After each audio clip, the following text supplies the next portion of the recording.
नमस्कार, आपण पाहता हिरकणी न्यूज। हिरकणी न्यूज प्रत्येक क्षण ताज्या घडामोडी आणि महत्त्वाच्या प्रत्येक बातमीसाठी नेहमी तत्पर। आंदोलन अंकुश संघटनेच्या लढ्यास यश, बंधारा बाधित शेतकऱ्यांना 50 लाख रुपयांची नुकसान भरपाई। शिरोळ तालुक्यामध्ये गेली 2 वर्षापासून म्हैसाळ जुन्या बंधाऱ्याच्या जागी बॅरेज उभारण्याचे काम सुरू आहे। सदर कामासाठी ठेकेदाराने नदीत बांध घातल्यामुळे कनवाड हद्दीतील सुमारे 25 शेतकऱ्यांची 3.78 हे आर इतकी जमीन वाहून गेली होती। त्या जमिनीचा मोबदला शेतकऱ्यांना मिळाला पाहिजे। जमिनी संरक्षक बांध घातला पाहिजे। बॅरेजच्या कामामध्ये जाणाऱ्या जमिनीचे भूसंपादन होऊन शेतकऱ्यांना मोबदला मिळावा। तसेच शिरोळ तालुक्यातील खालील गावांना उन्हाळ्यामध्ये स्वच्छ पाणी मिळण्यासाठी धरणामध्ये राखीव साठा असावा। या सर्व मागण्यांबाबत गेली 15 दिवस आंदोलन अंकुश संघटनेच्या वतीने ठिय्या आंदोलन करत कनवाड हद्दीतील ठेकेदारांचे काम बंद पाडलेलं होतं।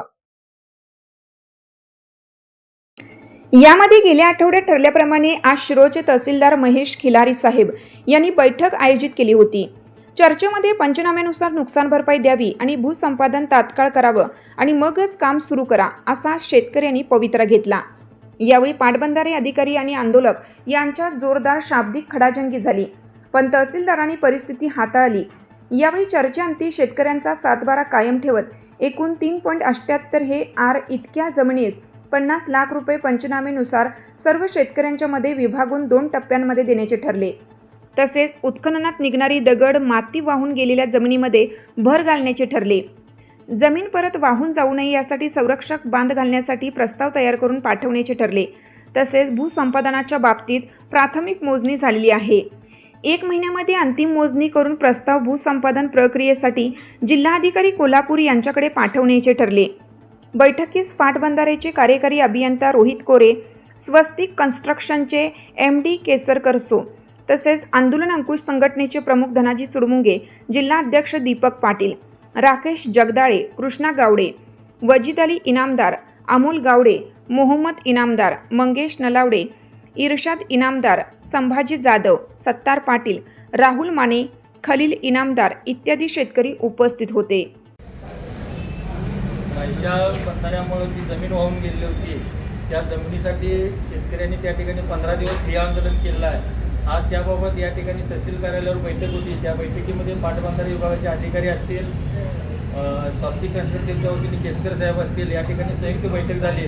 तर जमीन वाहून गेली होती त्या बाबतीत आज शेतकऱ्यांना म्हणजे एकूण 3.78 जमीन वाहून गेल्या आहे। त्या जमिनीच्या वाहून गेलेल्या मोबदल्याबाबतीत सातबारा कायम ठेवून आणि त्या ठिकाणी जमिनीला जे काय मटेरियल निघाला वेस्ट ते मटेरियल त्या ठिकाणी टाकून जमिनीला बांध घालून द्यायचं असं ठरलेलं आहे। आणि 50 लाख रुपये 3.78 मध्ये जे शेतकरी असतील त्यांना ते समान विभागून ते 2 टप्प्यामध्ये म्हणजे आज त्या 27 तारखेपर्यंत आणि 27 तारखेनंतर एप्रिलच्या 10 तारखेला दुसरा हप्ता असं 2 हप्त्यात द्यायचं ठरलेलं आहे।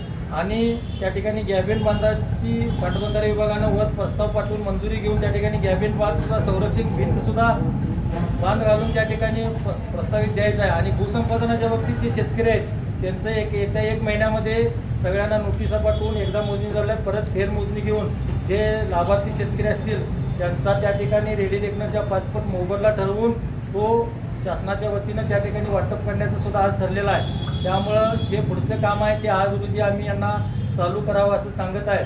आमची कोणतीही अडचण नाही, त्या बाबतीत आम्हाला मोबदला समाधानकारक मिळालेला आहे शेतकऱ्यांना आणि भूसंपादनाचा मोबदला सुद्धा चांगल्या पद्धतीनं या ठिकाणी मिळणार आहे। त्यामुळे शेतकऱ्यांनी कोणतीही न अडचण आणता त्या ठिकाणी आज रोजी काम करायला आम्ही परवानगी दिलेला आहे। धन्यवाद। हिरकणी न्यूज करिता सहसंपादक राहुल गायकवाड।